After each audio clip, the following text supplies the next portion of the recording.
everyone, and welcome back to my channel. My name is Kasey and you're watching the 12 Days of Christmas on the Chowdown.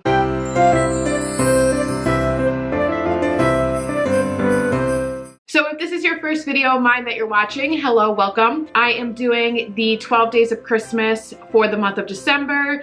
Basically what I'm doing for that is posting videos every other day leading up to Christmas Eve. So make sure you subscribe to my channel and click the little bell notification so you don't miss any of my videos. So for today's video, I am doing something that I've been wanting to do for a really long time now, and I figured the holiday season is the perfect time to do it. I'm going to do a guide to building the perfect cheese board. Cheese boards are one of my personal favorite appetizers. I absolutely love cheese. It's one of my favorite foods, and I love ordering cheese boards at restaurants, and I also love making my own at home. I know they can be a little daunting, so I wanted to give you a comprehensive guide into building a cheese board and show you how I'm going to build one for a holiday party that I'm attending. So I have the notes of everything that I want to mention here on my phone, so I may be looking down just to refer back to them. So cheese boards are a great appetizer to bring to a holiday party or a special event. They are crowd pleasers, at least I think they are. They are visually appealing and they're fairly easy to assemble. There are some things you want to take into consideration before you start building your cheese board. The first thing you want to think about is the number of people that you'll be serving. You want to make sure that you have enough cheese for everyone, but you don't want to go too overboard. You also want to think about the other appetizers that are going to be served at the party. If there's going to be multiple appetizers, you can really stick to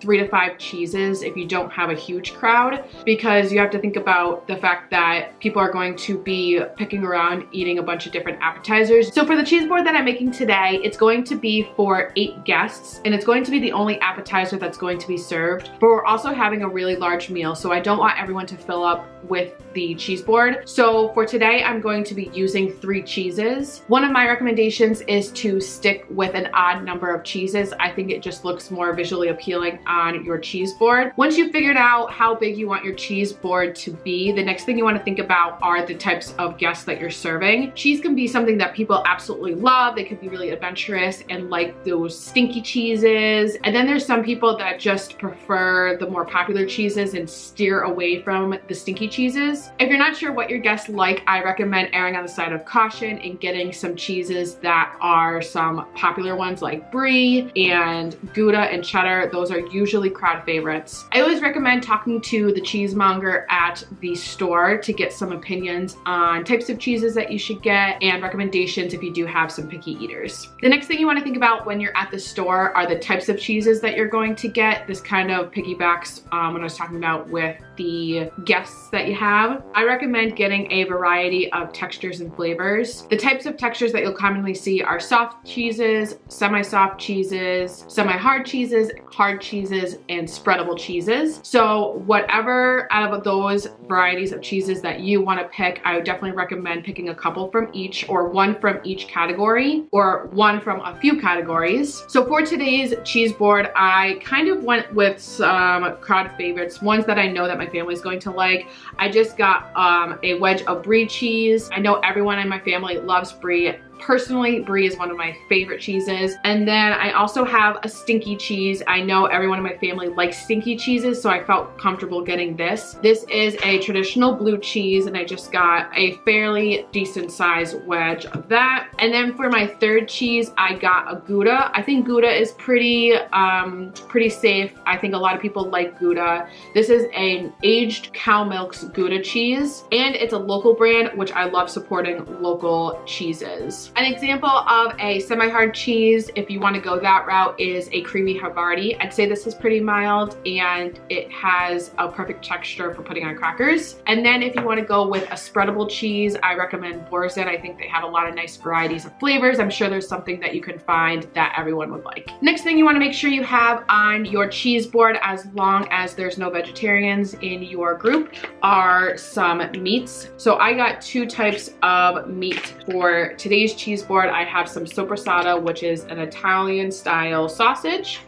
And I also got prosciutto, which is my personal favorite. I pretty much always include prosciutto on any cheese board that I make. Another thing you want to think about before you start building your cheese board is the type of platter that you want to use. I have a couple examples here to show you. You can go with a traditional cheese slate, which looks something like this. You can get these at a variety of cooking and home stores. They range in price wildly. You could probably find one for $10 and they can probably go up to like 50, 60 plus. This is a fairly small one, but I really like using cheese slates, or whatever you want to call this, for smaller presentations. I think it looks really nice. I think the black backdrop looks really nice against the cheeses that you have on the cheese board. And another good thing about this is you can write on this with chalk, so you can label all your cheeses and your meats. The next option for a cheese board is just a traditional cutting board. I'm sure everyone has a cutting board in their kitchen already, so you don't have to go and buy additional equipment for your cheese board. This is just the cutting board that I use every day, and it's a fairly decent size, so this would be perfect for a party. And then this one is just another one that I have that has a handle. This one I specifically use for cheese boards, but it is a little bit smaller than my other one, so this is one that I use for smaller parties or when I'm just doing cheese and not a ton of accompaniments. You can also go for just the traditional white plate. This is nice and clean. It gives a nice clean backdrop,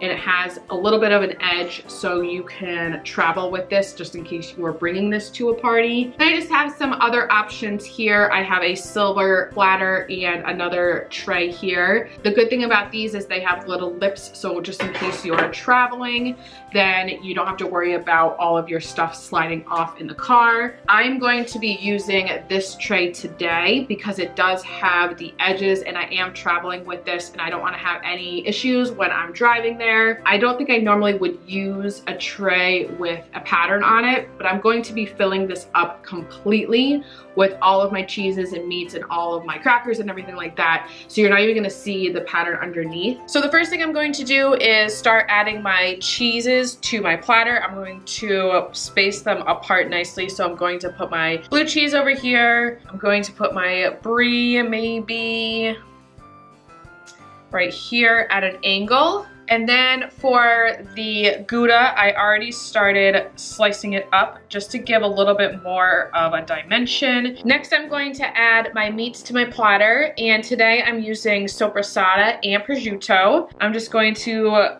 for my prosciutto, just kind of lay this down into little piles right next to my cheeses, and I just want to give this some height and some texture, so just play around. And I'm just gonna do 2 little clumps of prosciutto, one next to my blue cheese, and then just one over here on this side next to my brie. Basically, I just wanna make sure I'm dispersing my colors so I have a variety of colors throughout my cheese board. All right, next I'm going to add my soppressata. So after I have my cheeses and my meats on my platter and where I want them, I'm going to add something sweet. And to start, I'm going to use some dried apricots. And this also adds a nice color, nice pop of color. So I think I'm going to, I think I'm gonna pop these right here next to my blue cheese. I think I like that. I think I like how the orange contrasts with the blue. I'm also going to go ahead and add something salty, and nuts are a great thing to add to a cheese board. Today I'm using sriracha cashews that I found at the grocery store. You can use regular cashews if you don't like things spicy. Toasted walnuts, candied walnuts are a great option. I also love Marcona almonds. They're amazing. They're a little bit higher quality, so they're a little bit more expensive, but they are amazing on cheese boards. I definitely recommend them if you can find them. But today I'm using sriracha cashews, and I'm just going to add these right here. I don't know, I might smooth this, I don't know. I'm gonna see how it looks when I'm finished, but for now, I'm gonna pop these right here. So now that we have some sweet things and some salty things in here, I'm going to add something briny. And for this, I'm going to use green olives. Now, green olives are definitely a hate it or love it kind of thing. I personally don't care for green olives, but I know people in my family really enjoy them. And they add a nice contrast of flavor to things that we already have on the cheese board, and a nice little pop of color compared to the kind of tans and reds that we have going on already. So I'm just gonna go ahead and add them. They're in their own separate bowl, so if people don't like them, they can just bypass them. And I think I'm going to put that in the corner there to give me some interest. So next to my cheese board, I'm going to add some condiments, and I have one savory and one sweet condiment. I have some regular old honey here, and I definitely need to add a little bit more. I ran out, but I could add some more before I go to my party. And I think I'm gonna put that right here.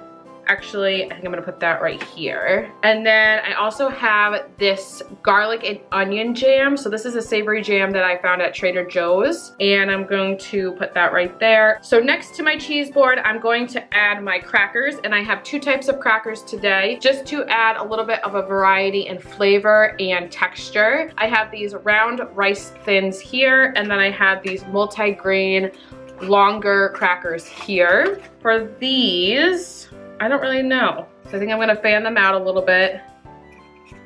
And I think I like them here. So I ended up changing my mind, and I decided to put my sriracha cashews over here. And that's a great thing about cheese boards. Nothing is permanent, so you can play around and move things as you like. But I decided to move them because I wanna fan my other crackers right here. Just like that. Now I'm going to add another sweet element, and I'm going to add some red grapes, and I'm going to put these in the middle somehow. I just want to fill in all of my gaps. I like a very full cheese board. I don't like any gaps in mine, so I want to fill every last little spot. So I'm gonna add that little bundle there. I think that looks good. And it also separates the similar colors between the crackers and the cheese over here. And then I'm gonna go ahead and add one more little bundle of grapes to this little area right here. So as I was playing around with my cheese board, I ended up adding a little bit more of my nuts over in this section, and I added another little pile of apricots here. Now I'm gonna go ahead and garnish my cheese board, and you can do this however you like. I'm gonna go ahead and fill in some spaces with some Granny Smith apples, and I sliced these very thinly and I fan them out like this. And I'm just going to place one fan right here, and I'm going to place another fan like, I think like that. And for this step, you can really use whatever you have in the fridge. An alternative to grapes, by the way, you can use fresh figs, which I absolutely love. I think that fresh figs look amazing on cheese boards. Unfortunately, I couldn't find any in the grocery store, but if you do find them, pick them up, cut them in half. They look amazing. You can also use strawberries. Any kind of berry looks really good on a cheese board. Pear or apple would be great too. I think they accompany the cheese really well. However, if you do apples or pears, make sure you add them right before serving, or add some lemon juice to the apple slices so they don't brown overnight. Okay, so I'm very happy with how this looks, and I think I just want to finish off with some garnish. And since it's the holiday season, I figured I would garnish with some rosemary. And then the last thing you want to think about when you're serving is your knives. You want to make sure you have utensils for all of the things that you have going on here. You want to make sure you have knives for each of your 3 cheeses,